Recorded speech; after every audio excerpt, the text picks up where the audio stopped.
An Arizona rancher found a crashed vehicle in a desert ravine near Buckeye in June of 2021. Inside the crashed car, officials found the driver's wallet, phone, and keys, yet no trace of the driver has been found.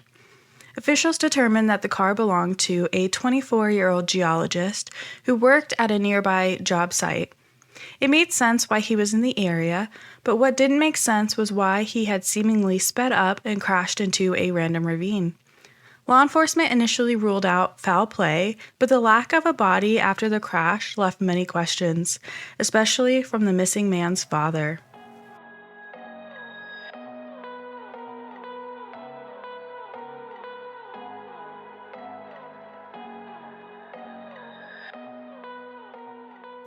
Welcome to Without a Trace. I'm your host, Jalyn. Every file holds a mystery. Every story deserves to be heard. This is Daniel's story. Daniel Robinson was born on January 14, 1997. He was born without his lower right arm, but this didn't prevent him from having a love for athletics.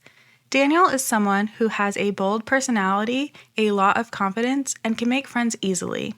He is described as having a passion for adventure and travel, and he loves his family and nature. However, he has always communicated with his family regarding his travel plans.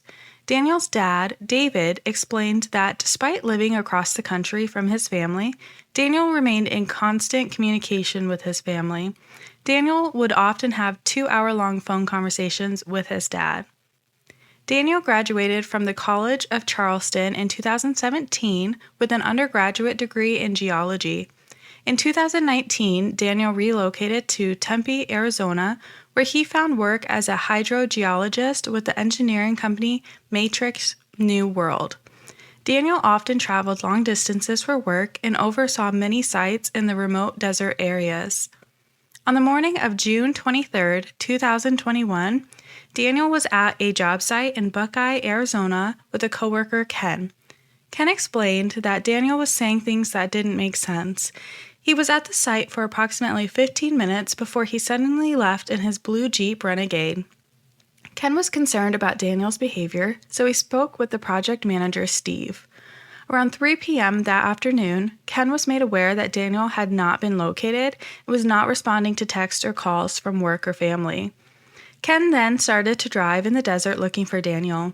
He saw fresh tire tracks that suggested Daniel headed west. Daniel's father reported him missing around 7 p.m. that evening. While making the police report, David explained that Daniel had been acting odd within the last few weeks. Police reported that David told them Daniel had told his dad he met a woman and was in love with her. David didn't know anything about this woman and thought it was odd that he was in love with her. David later stated he did not tell the police his son was in love with her and isn't sure where this statement came from. Police reached out to those close with Daniel in an attempt to gather more information about his whereabouts and his mindset. One of Daniel's sisters, Davisha, who lives in Arizona and saw him often. She explained Daniel came over to her apartment and just sat there for about 30 minutes, not saying anything. She also said he had been talking about meeting a woman recently and that he was in love with the woman. Police spoke with Daniel's friend, Antonio. Antonio last spoke to Daniel on the phone on June 16th. Antonio explained Daniel seemed more hyper than usual and was talking about 2 girls he met while delivering for Instacart. Daniel told him he hooked up with one of the girls. Police were able to locate the woman named Caitlin. She explained on June 12th, Daniel delivered food to her house while she and another friend were hanging out. Caitlin's friend suggested that Daniel hang out with the pair, and he did. The next day, he texted Caitlin asking if he could come over and grab something that he left behind the night before. On June 16th, Caitlin sent Daniel a text that said she had seen him on her security camera, but she wasn't home. Caitlin then said Daniel became creepy and texted her that he loves her. The last time Caitlin heard from Daniel was on June 22nd around 3 p.m. when he sent her a text message saying he wouldn't see her anymore. Police requested Caitlin send screenshots of the text thread, and she did. The texts are as follows. On Monday, June 14th at 7:19 p.m., Daniel texted Caitlin saying, quote, "Hey, I accidentally left my canopy outside of your house. Is it still there? If so, is it okay if I pick it up?" Caitlin responded the next day at 1:37 p.m. saying, "Yes, you can pick it up whenever." That evening, Daniel responded, "Thanks. How do I get there again? I can come now or tomorrow afternoon to grab it." On Wednesday afternoon at 2:06 p.m., Caitlin texted Daniel, quote, "Hi, I saw you on the camera. I'm in Flagstaff and will be home later tonight. If you want, I can put it out front by the chairs before I head out for work in the morning." Daniel responded with a red heart emoji, followed by a text simply saying, "I'm sorry." Caitlin texted Daniel on Thursday, June 17th at 6:39 p.m., saying, "Please stop showing up unannounced." Daniel responded, "Okay, I won't ever again." Caitlin texted back, "Thanks, and I'm looking right now, and I don't see the canopy in the garage." Daniel responded, "Don't worry about it, I already have it." Caitlin texted back, "I'm confused." To which Daniel responded, "I did grab it yesterday. I just wanted to tell you that I'm sorry for disappearing the other day." Daniel then followed up with a text saying, "I can't stop thinking about you." On Saturday, Daniel texted Caitlin, "Can we hang out?" On Sunday at 12:14 a.m., he texted, "I love you." Later that morning at 8:28 a.m., Daniel asked, "Are you home today?" Caitlin responded at 9:36 a.m., saying, "Honestly, you showing up at my house unannounced made me extremely uncomfortable. I will not be home today, but I don't see us hanging out anytime soon." Daniel texted back, "Okay, but do you have any doubt? Either way, I'll have to be okay with your answer." On Monday at 11:44 a.m., Caitlin received a text from Daniel asking her how she was feeling. And at 3:46 p.m. that afternoon, he texted, "I'm outside your place." Caitlin responded immediately saying, "Please stop doing that. I'm not even home. This is not okay." Daniel replied, "I guess not." And Caitlin said, "Not you guess. I've told you already it is not okay and to not come to my home unannounced." Daniel asked, "Are you okay with me?" Caitlin responded, "No, this is not normal nor acceptable." Daniel asked, "What is normal?" Caitlin texted, "Making plans before showing up at someone's house, and if someone has expressed that you've made them uncomfortable, you need to back off." Daniel asked, "Do you hate me?" To which Caitlin answered, "I don't hate you, but please leave me alone." Later that night, Daniel texted Caitlin, "You're right." On Tuesday, June 22nd at 3:07 p.m., Caitlin received her last correspondence from Daniel, which stated, quote, "The world can get better, but I'll have to take all the time I can, or we can, whatever to name it. I'll either see you again or never see you again." On the evening of June 23rd, police tried calling Daniel's phone several times, but the calls went straight to voicemail. After police failed to get in contact with Daniel, they conducted a ground search near his job site. The next morning, police returned to continue searching the desert. Authorities pinged Daniel's cell phone for location, but this was unsuccessful. In another attempt to locate Daniel, authorities attempted to access the Uconnect system in Daniel's vehicle, but there was no GPS data available. Police went to Daniel's apartment and reported they were able to see approximately 80% of the apartment from the window. They reported seeing nothing out of the ordinary. On June 25th, authorities returned to the job site to conduct a ground search while a helicopter searched the area. 2 days later, police received updated records from Daniel's phone provider. The records showed only 5 outgoing text messages before he went missing. The last text was sent to Ken at 8:10 a.m. on June 23rd. Sometime after Daniel's disappearance, someone went into Daniel's apartment and ransacked his closet and accessed his laptop. Daniel's family convinced police to do forensics work on all of Daniel's electronics, including his personal computer and gaming system. As a result, police conducted a second search of Daniel's apartment on July 6, 2021. The results of the forensics indicated that someone had been looking at Daniel's search history and, quote, "just fooling around on the computer." On this day, police also searched near Daniel's job site.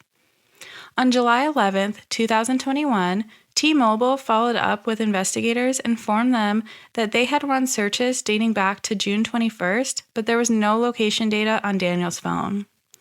On July 9th, Civil Air Patrol assisted with aerial searches. On July 15th, police reviewed Daniel's financial records with the help of his family. Police noticed 2 transactions of possible importance on Daniel's bank accounts. One transaction was posted on June 23, 2021 from a Shell service station in Buckeye. Police were able to confirm this transaction was from Daniel getting gas on the morning of June 23rd while on his way to the work site that morning. A second transaction was posted on the 24th from a Waffle House. Police reviewed CCTV footage at the Waffle House and were able to confirm the transaction took place on the 22nd. On July 19th, a rancher found Daniel's Jeep rolled over on its side in a ravine on his property. The airbags deployed, and evidence in the vehicle indicated the driver was wearing a seatbelt at the time of the crash. Daniel's clothes, cell phone, wallet, and keys were found on the scene. The rancher who found Daniel's car had been in the area on July 17th, but he asserted that Daniel's car was not in the ravine until he returned 2 days later. Thus, Daniel's family does not believe his car was in the ravine since the time of his disappearance. The vehicle was found a little over 2.5 miles from Daniel's worksite in a remote part of the desert. Detectives said Daniel's Jeep had significant damage and had not been clearly visible to search crews because of the rough terrain. A multi-agency search was conducted using both ground and aerial resources. After the discovery of the Jeep, Daniel's family hired Jeff McGrath, an accident reconstructionist and private investigator. Jeff suggested that the accident scene had been staged. He stated after the airbags deployed, the ignition was turned over 46 more times and that there was an additional 11 miles on the car that registered after the car crash.